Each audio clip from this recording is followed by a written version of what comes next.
घर की औरत पार्ट 3। मीना का घर ठीक से ही चल रहा था। मतलब अब सास और बहू दोनों कमा रही थी, खुद की जिंदगी जी रही थी, मिलजुल कर रह रही थी। लेकिन कहते हैं ना, दुख के दिन नहीं टीके तो सुख के दिन कैसे। अरे मंगलू, कहाँ है? कितने दिनों से गांव नहीं आया माँ की खोज खबर लेने। तभी मीना आ जाती है। अरे दादी साहब, कैसे आना हुआ? बताया नहीं, हम स्टेशन आ जाते। ये बोलते हुए मीना अपनी दादी सास के पैर छूने के लिए झुकती है कि दादी सास जोर की लात मारती है।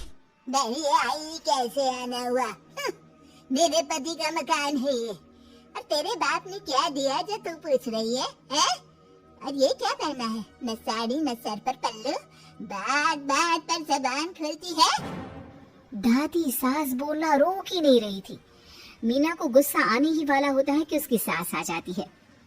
क्या बात है मीना, कौन चिल्ला रहा है? मैं हूँ मंगलू की दुल्हन। बहुत चपर चपर कर रही है ये मीना बहू। इसकी जुबान पर लगाम लगवा ले। मम्मी जी, मेरी बहू है, घोड़ा थोड़ी ना है जो लगाम लगवा दूं। तभी वहाँ मंगलू यानी कि मीना का ससुर आ जाता है और मीना की सास को एक जोर का तमाचा लगा देता है। वाह, जुम्मा जुम्मा 2 दिन हुए नहीं कमाना शुरू किए, मेरी माँ के सामने होशियार बन रही है। मैंने बुलाया है माँ को, ये रहेंगी तो कम से कम इस घर की औरतें औकात में रहेगी। अरे जब से कमा रही है सर पर चढ़कर नाच रही है। चिंता ना कर मंगलू, मैं आ गई हूँ ना। दोनों को लाइन में लगा कर रखूंगी। दोनों बहू ने मेरे मंगलू की जिंदगी खराब कर रखी है। तभी वहाँ पोता यानी कि मीना का पति आ जाता है।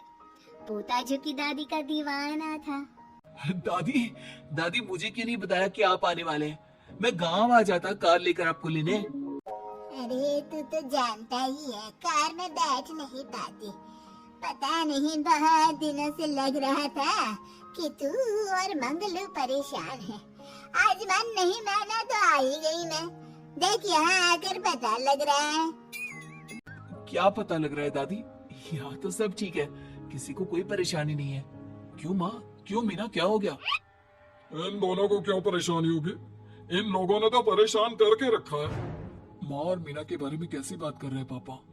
क्या हो जाता है आपको रह रहकर? तू तो खाना बना बना कर बेशर्म हो गया है, लेकिन मैं नहीं। मेरी माँ आ गई है अब इस घर में।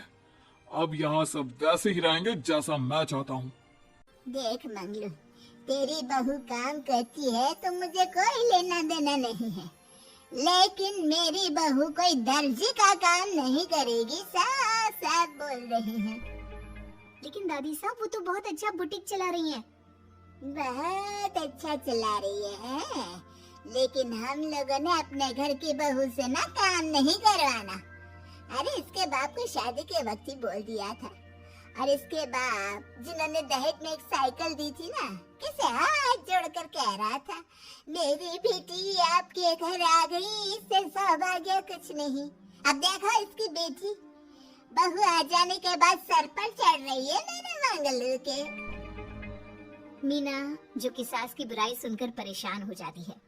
दादी सा छोटा मुंह बड़ी बात। लेकिन क्या पिताजी ने आपको बताया नहीं? सासू माँ ने अपने पैसे से ससुर जी के जन्मदिन में कार दी थी। ससुर जी इतने साल से स्कूटर से जाते थे, अब कार से जाते हैं।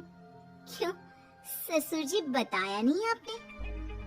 क्यों रे मंगलू, कार ले ली तूने? मुझे तो तू पैसे भी नहीं भेज रहा। 2 महीने से कैसे कैसे दिन काट रही थी और तू यहाँ कार से घूम रहा है। आप ही सासू माँ को अपने बैंक अकाउंट की डिटेल दे दीजिए दादी साहब, वो डाल दिया करेंगी पैसे आपके अकाउंट में। क्यों सासू माँ? मंगलू यानी कि मीना का ससुर, जिसने अपनी माँ को गांव से सिर्फ अपनी बीवी को लगाम लगाने के लिए बुलाया था, ये सब देखकर जोर से चिल्लाता है। मीना बहू, चलो दादी सास आई है, ये नहीं कि खाने पीने का इंतजाम करे। अरे माँ, तू भी किन लोगों की बात में आ रही है? चल मेरे साथ मेरे कमरे में चल।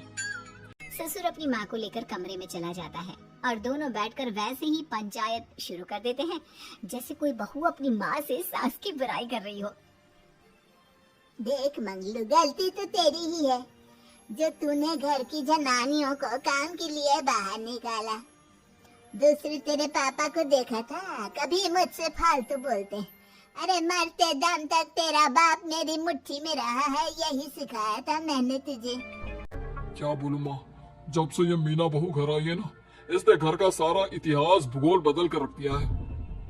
उस तितली से तो मैं बाद में निपटूंगी, पहले तेरी वाली को तो ठीक कर दूं। अरे बहू क्या आ गई, खुद को टाटा अंबानी समझने लगी है। माँ देख, जो भी हो, इस बात को याद रखना कि हमारे घर की परंपरा क्या है। औरतों का औकात में रहना जरूरी है। अरे ये बहू के साथ मिलकर माँ ये बहुत उड़ती रहती है। बेटा देख, गलती तो तेरी भी है, क्यों तूने इसे काम करने की छूट दी। मानना भी कम कर दिया है तूने इसे, वरना पहले आती थी तो बहू का कोई ना कोई हिस्सा सूजा हुआ या काला ही दिखता था। देखकर तसल्ली मिलती थी कि तूने कंट्रोल कर रखा है। इस बार तो काला और सूजा छोड़, अच्छी खासी चमकती दिख रही है ये। अब क्या बताऊं माँ, गलती तो हो गई है। हाँ, वो कार देखकर पिघल गया होगा ना तू। अरे बेटा, औरतों को मुट्ठी में रखा कर, शान की साइकिल ज्यादा अच्छी कुत्ता बनकर कार चलाने से, समझा। मीना का ससुर अपनी माँ की बात को सुन रहा था। बस माँ, जो गलती हो गई मिट्टी डाल उस पर। अब बस तू ना घर पहले जैसा करके जाना। ये सब ना बहू का किया धरा है, समझी। मतलब बहू को ठीक करना है तो बहू को लगाम लगाना होगा, ठीक है। दोनों माँ बेटा बातें करके सो जाते हैं। सोने के बाद अगली सुबह मंगलू की बीवी यानी कि मीना की सास, माँ जी उठिए, ये लीजिए गर्म पानी और ये दादुअन। चलिए तो याद रहा तुझे, वरना मैंने तो सोचा था कि बहू के चक्कर में पागल ही हो गई होगी बिल्कुल। अरे बहू के चक्कर में पागल होने का क्या मतलब होता है माँ जी? उसने मुझे मेरे पैरों पर खड़ा होना सिखाया है। मैं तो कहती हूँ उसके जैसी मेरी बेटी होती ना तो शायद मैं बहुत पहले जीवन का मतलब समझ चुकी होती। तो दादी सास को समझ में आ जाता है कि सारा मामला मीना पर जाकर ही ठीक होगा।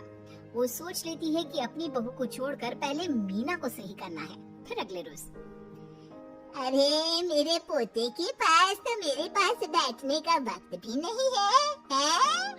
अरे कैसी बात करती है दादी, तेरे लिए तो मैं नौकरी भी छोड़ दूं।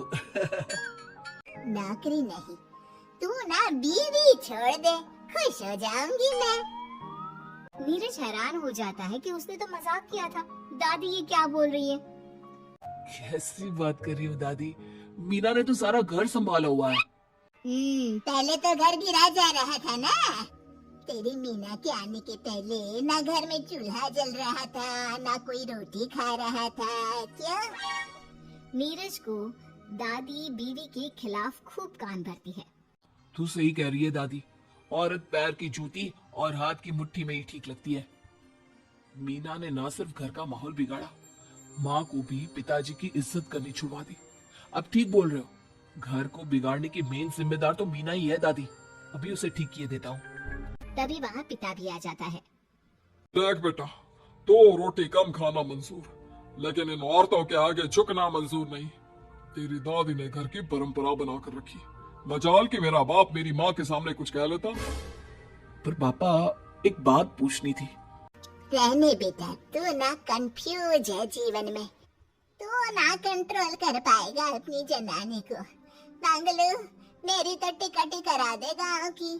तुम लोगों के घर तो मर्दों की कोई इज्जत ही ना है, और ये मेरे घर की परंपरा ना है, मैं चली। अरे ना ना दादी, मैं तो बस देख अब मैं कैसे कंट्रोल करता हूँ इसे कल। फिर अगले रोज मीना ऑफिस के लिए तैयार हो रही थी कि देख मीना, आज मेरे दफ्तर से कुछ लोग खाने के लिए आ रहे हैं, तो शाम के खाने में। लेकिन आज तो मेरी मीटिंग है, फिर घर आने में मुझे देर हो जाएगी। तो मैं क्या करूं? बोला ना शाम को खाना बनाना है तो बनाना है, समझी? मीना को पति की बात अजीब लगती है, पर वो दादी सास के सामने कोई भी ड्रामा क्रिएट करना नहीं चाहती थी। ठीक है, मैं शाम को जल्दी आ जाऊंगी। अच्छा क्या खाना है प्लीज जल्दी से बता दीजिए। पर बेटा तू तो बहू सास को चुप रहने का इशारा करती है, लेकिन पोते को तो लड़ना था। वो मीना पर जोर से चिल्लाता है। मीना देख, ज्यादा हीरोइन मत बन। आज ऑफिस जा रही है तो जा, लेकिन सुन, तुरंत रिजाइन देकर घर आ जाना। ना मुझे तेरी कमाई चाहिए, ना ही तेरी नसीहत। आज से घर में वही होगा जो मैं चाहूंगा, समझी? अरे कैसे लैंग्वेज बोल रहे हो? ये तुम्हारी बोली नहीं है। कौन सिखा रहा है तुम्हें? तभी दादी सास आ जाती है। क्या बोलना चाह रही है बहू? मैं मुन्ने के कान भर रही हूँ, है? हाँ, मुझे तो यही लग रहा है, वरना हम लोगों का घर अच्छे से चल रहा था। सभी मिलजुल कर एक दूसरे को इज्जत देकर रह रहे थे। लेकिन अब तभी मीना को उसका पति जोर से डांटता है। सास बेटी बहू की लड़ाई को बर्दाश्त नहीं कर पाती। देख नीरज, बहू को डांटना या फिर बहू के साथ गलत व्यवहार, ये सब मुझसे बर्दाश्त नहीं होगा। वाह रे वाह, सारी जिंदगी जो पति की डांट और मार खाती रही, अब बहू को थोड़ी सी डांट क्या पड़ी, गुस्सा आ गया। हाँ माँ, क्या हो गया? मैंने तो मीना को कहा कि देख नीरज, मेरी बहू को कुछ नहीं कहेगा तू। ये माँ ही होती है जो अपने बेटे को औरतों की इज्जत करना सिखाती है, लेकिन कोई औरत अपने बेटे से बहू को मारना या डांटना सिखाए तो ये शर्म की बात है। मैं नहीं चाहती कि तू औरतों की इज्जत ना करे, जबकि मैं खुद एक औरत हूँ। दादी सास बहू की बात सुनकर शर्म से सर नीचे कर लेती है। सच कहा सासू माँ, एक रानी ही अपने बेटे को राजकुमार की तरह पालती है जो दूसरी औरतों का सम्मान करे। काश दादी सास भी पिताजी को अच्छे संस्कार दे पाती। मीना की बात सुनकर दादी सास उन लोगों से माफी मांगती है। मैं समझ गई बहू, औरतों की बेइज्जती करने को घर की परंपरा समझती थी, झूठी शान समझती थी। वो सब गलत है। औरतों की इज्जत से घर में माँ लक्ष्मी और सरस्वती का वास होता है। मुझे माफ कर दो।